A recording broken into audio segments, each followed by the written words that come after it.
हाय hello everyone, नमस्ते, welcome और welcome back to the channel. Okay, so कैसे हो आप सब। आज का वीडियो होने वाला है बंगाली में, क्योंकि जो मैं बताने वाली हूँ वो अगर मैंने किसी और भाषा में बताया तो वो मज़ा नहीं आएगा मुझे बताते हुए। तो चलिए वीडियो को स्टार्ट करते हैं। ओके, सो কেমন আছে সবাই, কেমন আছেন সবাই। ওকে, তো আমি কিছুদিন আগে ওয়েস্ট বেঙ্গল গেছিলাম, আমার হোম টাউন। এই জাস্ট 3-4 দিন বা 4-5 দিন হলো আমি ফিরেছি। তো এবারে যেটা নিয়ে কথা বলতে যাব তার আগে একটা কথা বলি। ছোটবেলায় আমার মা আমাকে শিখিয়েছিল যে তোমার থেকে যারা বড় তাদেরকে সম্মান দিয়ে কথা বলতে, ইভেন যারা ছোট তাদেরকেও ভালোভাবে, তাদের সাথেও ভালোভাবে কথা বলতে, আর যারা বড় তাদেরকে দাদা বা দিদি বলতে। আর পরবর্তীকালে আমি যখন নিজে বড় হলাম তখন আমি দাদা দিদির সাথে স্যার ম্যাডামটাকেও অ্যাড করলাম, কারণ আমার তো মানে আমি তো প্রবাসী বাঙালি, আমার জন্ম সাউথ ইন্ডিয়াতে।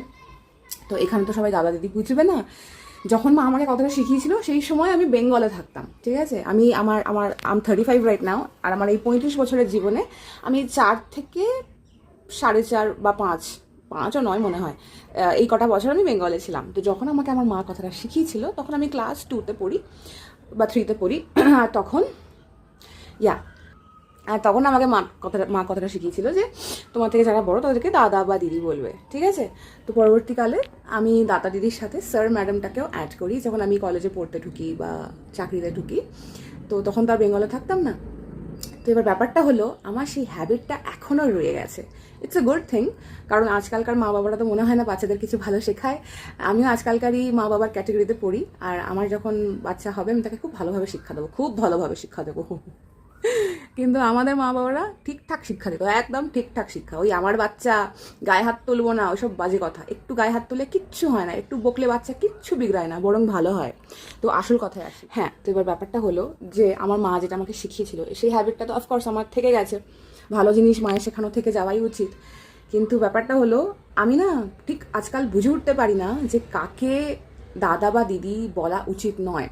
স্যার ম্যাডাম বললেও আজকাল অনেকে খেপে যায়, ওয়েস্ট বেঙ্গলে খেপে যায়, সব জায়গায় নয়। তো রিসেন্টলি ওয়েস্ট বেঙ্গল গেছিলাম। তো এবার ওখানে আমার সাথে 2-3টে এমন ফানি ইনসিডেন্ট হয়েছে যাতে করে আমি কনফিউজ হয়ে গেছি যে কাকে কি বলবো ভাই। তো প্রথমটা বলি, যখন আমি এয়ারপোর্টে নামলাম, এবার ক্যাব ধরেছি, তো যাচ্ছি ক্যাবে করে। আমি আমার ননদের বিয়েতে গেছিলাম, তো এবার বিয়ে বাড়িতে যাচ্ছি, তো ক্যাবে করে যাচ্ছি। তো কথাবার্তা বলছে আমার হাজব্যান্ড, ওই কি বলবো নাকে, স্যার দাদা জবি হোক হোয়াটএভার। তো ওই দাদার সাথে, ওই স্যারের সাথে আমার হাজব্যান্ড কথা বলছে। এবার আমিও কিছু একটা কথা বলার জন্য ওনাকে এরকম করে দাদা বলেছি। ইউজুয়ালি আমি স্যার ম্যাডাম বলি, কিন্তু যেহেতু ওটা বেঙ্গল তাই জন্য দাদা দিদি সবাই বুঝবে, তো আমি দাদা করে খুব আপনাপন দেখিয়ে বলেছি। তো লোকটা আমাকে টেরিয়ে, ওই থাকে না যে গ্লাসটা, যেখান থেকে পিছনের গাড়ি আসছে কিনা দেখে, নামটা মনে পড়ছে না আমার, তো ওই গ্লাসটা দিয়ে আমাকে টেরিয়ে দেখে বললো যে আমাকে দাদা বলবেন না, স্যার বলুন।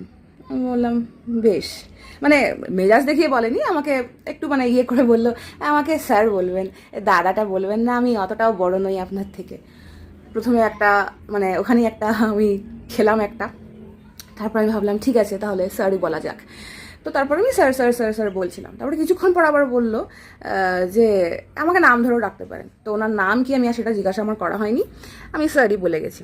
ঠিক আছে, এটা একটা প্রথম ঝটকা। তারপরে বিয়ে বাড়িতে গিয়ে ওখানে একজনকে আমি দিদি বলে ফেলেছি, ঠিক আছে। তো পরে তার থেকে জানলাম যে সে নাকি আমারই বয়সে, সেম এজ।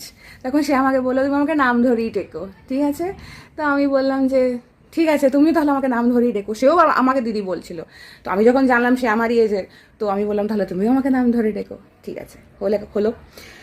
তো আবার তারপর ওখান থেকে আরেক জায়গায় গেছিলাম। কোথায় কোথায় গেছি, কার সাথে কথা বলে এগুলো হয়েছে সেগুলো আমি বলবো না, it's very personal, quite personal. তো এবার নেক্সট যে জায়গায় গেছি সেখানে গিয়ে আমি এবার ভাবছি, মানে একজনের সাথে কথা বলা দরকার ছিল। এবার আমি ভাবছি যে আমি কী বলবো, ম্যাডাম বলবো, দিদি বলবো, নাকি নাম ধরে ডাকবো। এবার তার মুখ দেখে আমার মনে হলো যে সে আমার থেকে ছোটো। তো আমি বেশ ভাবলাম যে ঠিক আছে আমি বড় দিদি, আর যেখানে আমি গেছিলাম সেখানে আমি বৌদি হিসেবে অ্যাড্রেসড হব। তো আমি তাকে খুব একেবারে ইয়ে করে বললাম, নাম টাম ধরে তুই তুই করে দেখে একেবারে ইয়ে করে দিলাম। প্রথমে তুমি বলছিলাম, তারপরে একটু বেশি কথা বলতে শুরু করলো, একটু মানে জেল হয়ে গেলাম, ভাইব ম্যাচ করলো। তখন আমি বললাম যে তুই তুই শুরু করে দিলাম। তারপর কিছুক্ষণ পর সে আমাকে বেশ একটু ঝাঁঝিয়েই বলল যে তুমি কিন্তু আমার থেকে ছোট, তুমি আমাকে তুই তুই করছো তখন থেকে, নাম ধরে ডাকছো, কিন্তু তুমি কিন্তু আমার থেকে ছোট।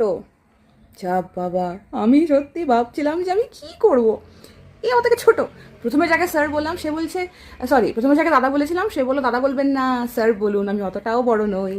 তারপরে যাকে দিদি বললাম সে বললো আমি সেম এজ, ঠিক আছে। তারপরে যাকে আবার ভাবলাম যে ঠিক আছে, সব জায়গায় দাদা দিদি বলবো না, কেউ তো আমার থেকে ছোটও হতে পারে, কারণ আমি অফকোর্স বড় হয়ে গেছি এখন অনেক, সবাই আমার থেকে বড় কেন হবে, আমিও কারোর থেকে বড় হতে পারি। তো আমি যখন তাকে নাম ধরে ডাকা শুরু করলাম, সে আমাকে বললো তুমি আমার থেকে ছোট। হে ভগবান! তারপর আমি লাস্ট যে জায়গায় গেলাম সেখানে গিয়ে আবার আমি ভাবছি যে আমি কি করব। তারপর আমি ভাবলাম যে না, যাকে আমি যার ব্যাপারে বলতে চলেছি তাকে দেখে আমার একটু বড়ই মনে হলো। আমি কেন বুঝতে পারি না ভগবান, তো আমার একটু দেখে বড় মনে হলো, তো তাকে আমি দিদি দিদি বলে ফেললাম। এক দুবার দিদি বলার পর আমি জানতে পারলাম যে সে আমার থেকে ছোট, আমার তাকে নাম ধরে ডাকা উচিত ছিল। মানে পিছনে আমি ওই কমেডি টাইপের মিউজিকগুলো অ্যাড করতে চাই, বাট অ্যাড করছি না, না হলে এমন অনেক মিউজিক অ্যাড করতে পারতাম যেগুলো কথা না বললেও আমার মনের ভাবকে প্রকাশ করতো। তো এরম কি আপনাদের সাথেও হয়? হলে জানাবেন। আজকালকার বাচ্চারা মানে জেনজি, জেন আলফা তো অনেক ছোটো, এখনো অতটা বড় হয়নি, জেনজিরা তো এসবের পাত্তা টাত্তা দেয় না, তারা তো কাউকে সম্মানই করতে জানে না। আর আমরা যারা 90s কিডস বা 2000 অবধি, 2000 অ্যাকচুয়ালি জেনজি, বাট অতটা ইফেক্ট নেই তাদের ওপর, বাকিদের উপর বেশি জেনজি এফেক্ট। তো যাই হোক, যারা আমাদের সময়কার তারা এখনও কিন্তু সম্মান দিয়েই কথা বলে মোস্টলি। তো এটা কি আপনাদের সাথেও হয়? হলে জানাবেন কমেন্ট সেকশনে। আর হ্যাঁ, ভিডিওটা হয়তো শুধু নন বেঙ্গলিজরাই বুঝতে পারবে, শেষের দিকে একটু হিন্দিতে বলে दिई। अब तक मैंने जो भी बोला बंगाली में बोला, मोस्टली जो लोग हिंदी स्पीकिंग है उनको समझ में नहीं आएगा। मैं इसी चीज़ को लेके बोल रही थी कि भाई कन्फ्यूजन हो जाता है, किसको नाम से बुलाएं और किसको भैया दीदी ऐसे बुलाएं, कौन बड़ा है कौन छोटा है। एक एज में आके ना समझ नहीं आता, अभी आई एम 35, तो इस एज में आके ना समझ नहीं आता कि किसको क्या बोलूं, क्योंकि ऑलमोस्ट सभी का चेहरा सेम ही लगता है, ना कोई ज़्यादा बड़ा लगता है ना कोई ज़्यादा छोटा लगता है, सब कोई हमारी एज का लगता है, और नहीं तो बहुत बड़े लगता है। अब कन्फ्यूजन इसी चीज़ को लेके है कि किसको क्या बोले। बाय बाय, टेक केयर, ओम साई राम।